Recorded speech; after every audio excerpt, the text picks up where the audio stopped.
soy el fuego que... Meu nome é Alana, sou aluna do segundo ano A. Bom, neste vídeo iremos falar sobre a vida de Nicholas Carnot e como ele agia em suas teorias. Eu irei falar sobre Teorema de Carnot, Brenda sobre ciclo de Carnot e Laura sobre máquina de Carnot.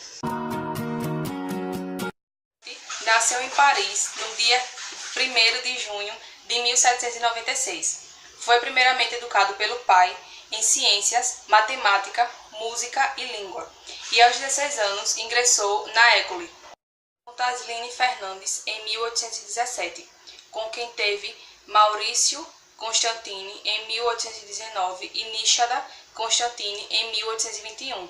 Seus diversos interesses concluíram um leque de pesquisas, estudos na matemática, reforma tributária, de desenvolvimento industrial e até mesmo em belas artes.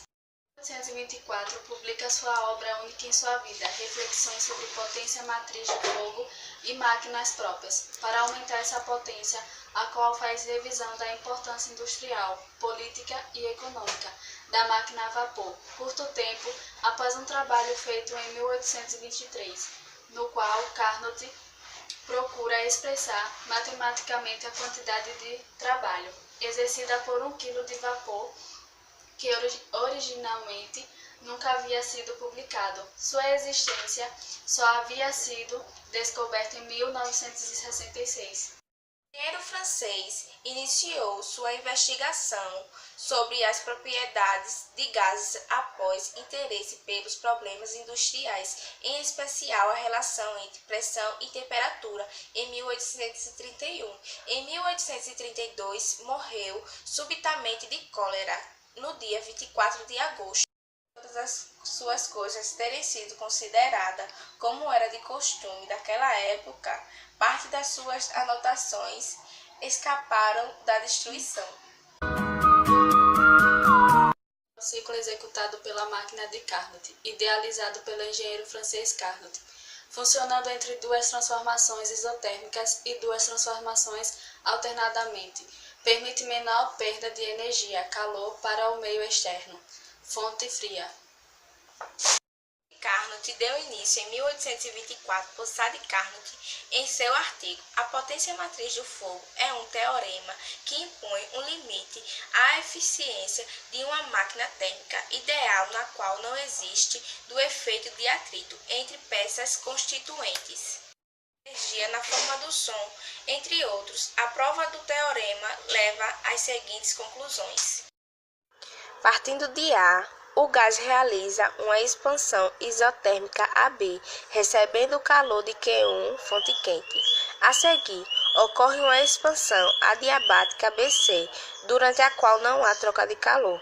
A expansão isotérmica CD se verifica a temperatura T2 da fonte fria, e nesta etapa o gás rejeita a quantidade Q2 que não foi transformada em trabalho.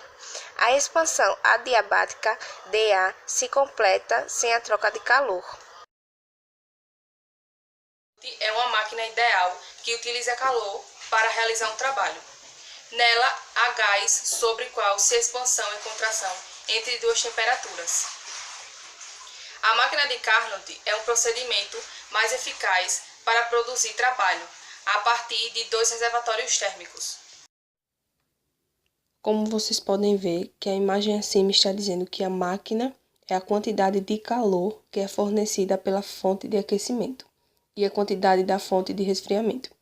E diz que são proporcionais, ou seja, Q1 e Q2, que quer dizer quantidade de uma e quantidade de outra, que é igual a temperatura de uma e a temperatura de outra. E você começa a fazer o rendimento, tanto da fonte aquecida quanto da fonte resfriada, que logo será N1 menos T2 e T1, que é a temperatura da 2 e a temperatura da 1, que é a temperatura da fonte fria e a temperatura da fonte quente. O engenheiro e físico Nicholas Carnot se esforçou em física e criou as três principais teorias: ciclo, teorema e máquina de Carnot, e também apresentou os fundamentos da termodinâmica. Compreendemos que o ciclo de Carnot tem a menor perda de energia para menor externo. A máquina de Carnot utiliza calor, que realiza o trabalho e contração de duas temperaturas. Já o teorema impõe limites à eficiência de uma máquina que tem efeito de atrito entre duas peças de energia. Now the world